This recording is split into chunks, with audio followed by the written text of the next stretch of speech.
OPM headquarters, Dr. Jesus City, Mbodo, Alu.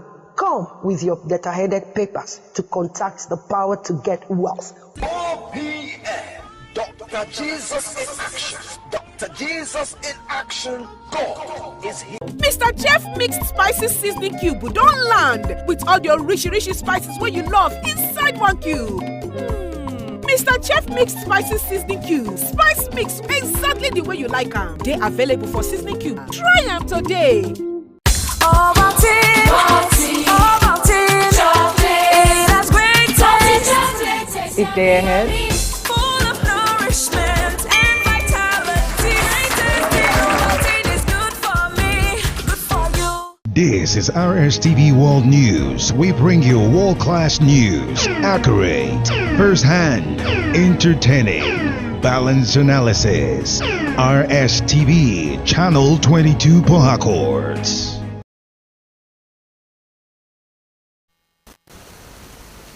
And welcome back. You're still watching the Rstv World News. And now to the rest of our reports. President Bola Tinubu has described children as the pride and future of our great nation. In an address to mark the 2025 International Children's Day, reaffirming his administration's commitment to safeguarding their rights and well-being. The president, in a statement he personally signed, highlighted the urgent need for collective action to tackle bullying, violence and neglect affecting millions of children across the country.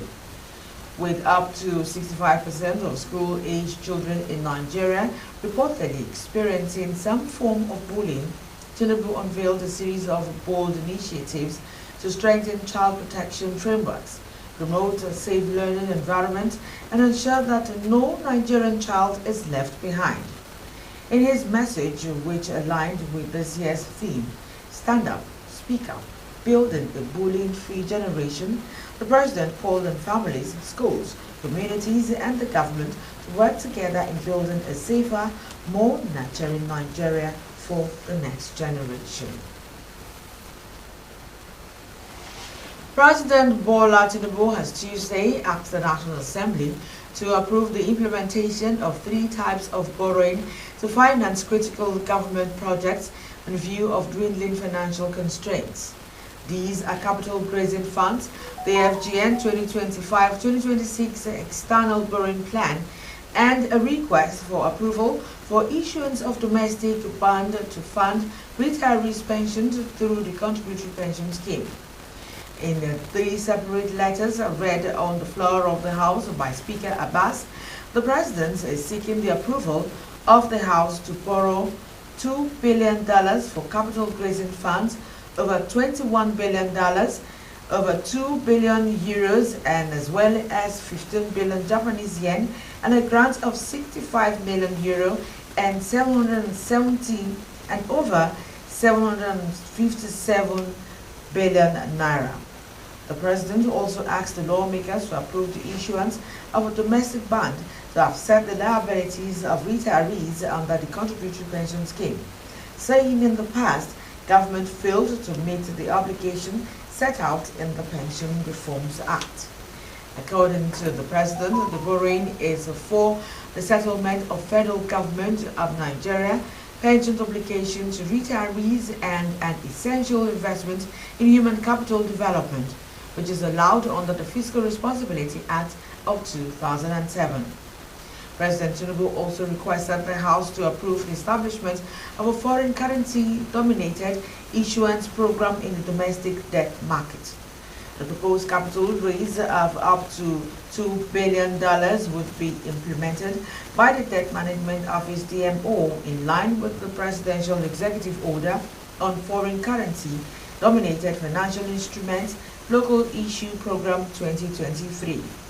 He explained that proceeds from the bond will be deployed into critical sectors of the economy capable of driving growth, enhancing infrastructure, creating employment, and boosting foreign exchange inflows, adding that the initiative would offer dollar-dominated investment opportunities for local investors, deepen Nigeria's financial market, and strengthen foreign reserves while promoting exchange rate stability.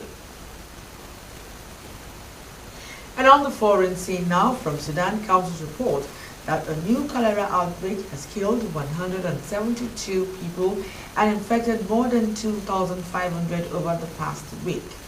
The report reveals that most cases were reported in the Sudan's capital, Khartoum, and its twin city of Omdurman, but cholera was also detected in other provinces across the country. Medical NGO Doctors Without Borders, also known as Medicine Sans Frontiers or MSF, said Sudan's healthcare facilities were unable to cope with the surge of patients.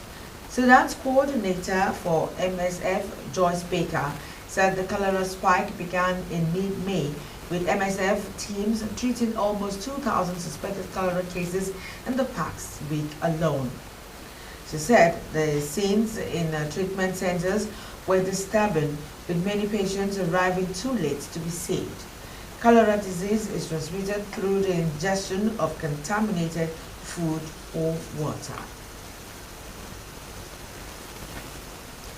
Now sports.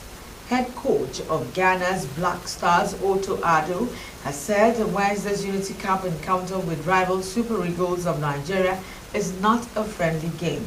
Both West African football giants will rekindle their rivalry when the Horns in London in the Four-Nation Invitational Tournament.